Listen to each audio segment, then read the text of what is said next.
and how there's been murmurs of a potential Pantera celebration, a tour perhaps that would see Zakk Wylde join alongside Phil Anselmo and Rex Brown.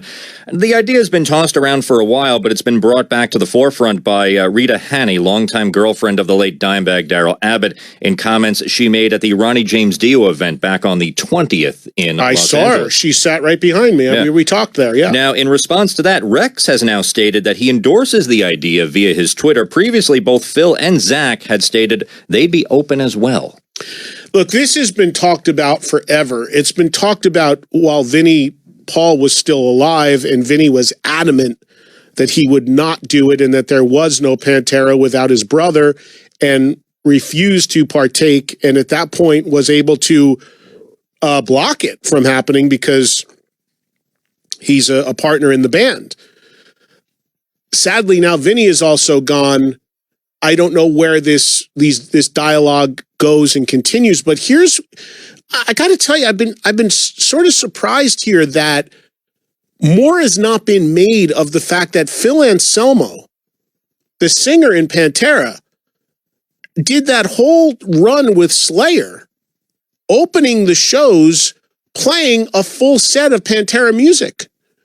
And I'm surprised more people didn't comment on that or say something about it, or it didn't become a bigger thing.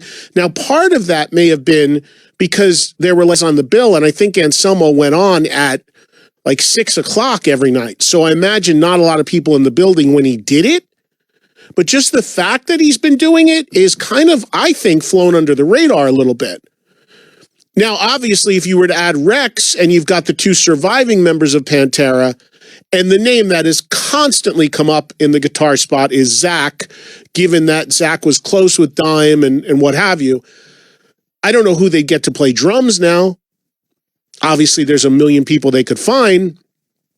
It would be something that I think a lot of fans would be interested in seeing. But I know that it was not something that Vinnie wanted to happen. And now, sadly, Vinnie's gone. So we'll see. But, Anselmo is doing more of that. I saw some ads in the British rock magazines for some festivals where Anselmo is billed on the festivals doing that Pantera set again. So he's actually almost touring with it, or at least playing a good amount of shows. It was not a one-off when he did it.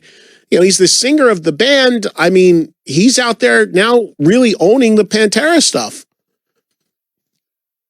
We'll keep an eye on that. I mean, if you add Rex in and you add a big name like Zakk, and here's the other thing about Zakk, and I haven't spoken to Zakk. I'm not saying this because he's told me anything.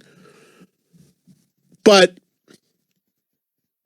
if you're Zakk or anybody from Ozzy's solo band, Clufetos, Blasco, you got to start thinking about what you're going to do, I would think, above and beyond touring with Ozzy. Now, Zakk already has a lot of stuff going on. He's got Black Label Society. He's got Zakk Sabbath. It's not like he's sitting home twiddling his thumbs. But there's already been numerous Ozzy tours and shows canceled. As the man gets older, and sadly, hopefully not, but sadly ill, we know he's ill. We hope he gets better, but obviously, the clock isn't in his favor here. My point is the amount of touring, they've already blown out a bunch of shows and tours that these guys would have set aside to go out on, that now they have that time free. So you would think that nobody goes on forever especially as far as touring in rock music, although some have tried. You got to start thinking about your next moves or your next real anchor sort of gigs, or just adding something to fill that void from what you had scheduled to do with Ozzy. So that's a consideration too. When you start thinking about some of these guys doing additional things, they may have the time in their schedule right now, given that I personally think it's highly unlikely Ozzy tours. I know he's not saying that, but I just don't see how or why but it's his business. It's his world. It makes no sense to me.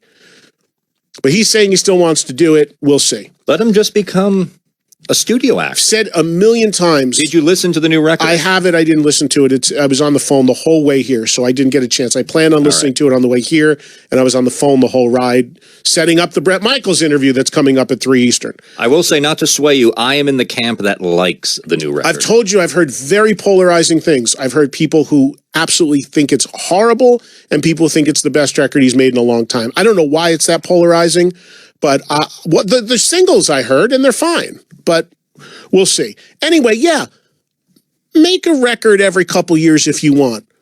He's into painting. And then as far as live shows, if you're feeling up to it, do 2 or 3 shows a year at big festivals and make it an event and pull it together and get all your stamina to, if you're healthy and can sing, to do that 90 minutes.